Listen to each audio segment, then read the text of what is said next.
Welcome to the latest episode of Cut to the Chase. Davis 179, I believe that we are. Beautiful. And here is the question, right? I'm gonna restart. I forgot what we're talking about. Sorry, 84.6. I was like, is it coming at the end? Oh of no, the you question? should have just kept all that in there. That's just funny. Oh, let's just keep going there. Yeah. 84.6% of property did not sell in Auckland in July. The question is that true? It is true. When you take the total listings that are on the market divided by the total number of sales last month, so let's just call it 14% sold cash unconditional. Now, a number of those are conditionally in contract, and as we know, that's problematic as well. But you've got to ask yourself, if you're a seller right now, don't be living in denial, Diego. Because the denial is not another river of Egypt. What was it? Correct. Denial ain't just another river in Egypt. So speed will be your friend, and you've got to move fast and go, right, if we're not one of those that is sold or worst case in contract, why is that? And please don't be waiting for the market to improve. None of us have a crystal ball. We don't know what's down the track, because if we did, we wouldn't be here today. We'll be in a yacht. A super yacht. In the sunshine. Yes. And instead we are in, in the Auckland Maldives. And it's raining.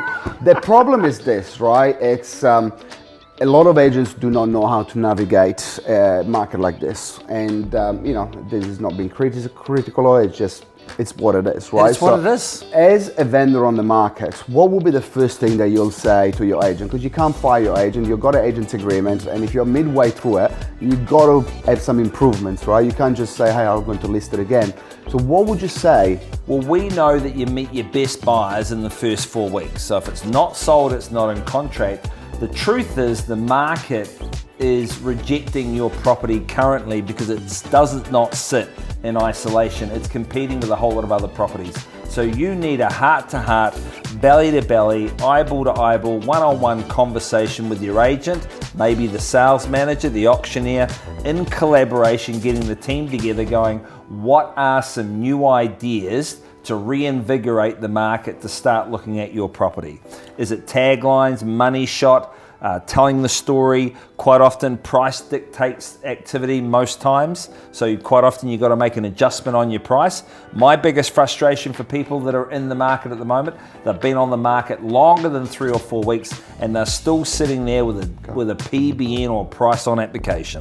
And here's what I'm going to say to you. If you are a vendor and you're currently on the market, maybe it's been 4, 5, 6 weeks and it's a bit quieter, your agent should really be doing more. And I suppose here's a couple of tips if you are an agent and you've got one of those situations, because we're covering the wider real estate market here. Maybe it's about you creating an opportunity. How do you do that? Let me give you an example. Here's my 2 cents, how you create an opportunity out of nothing.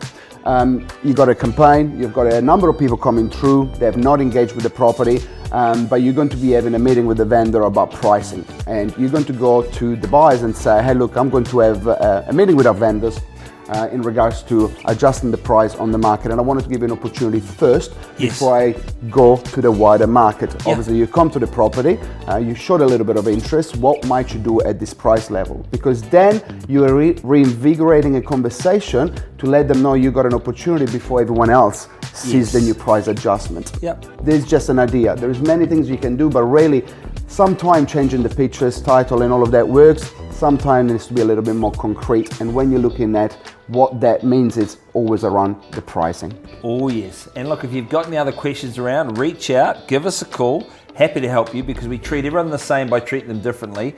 All situations are unique, but I say this, Diego, every property is sellable. There is always, I truly think that there is always one buyer for one property. Yep. So thanks for watching. Cut to the Chase. We'll see you next week.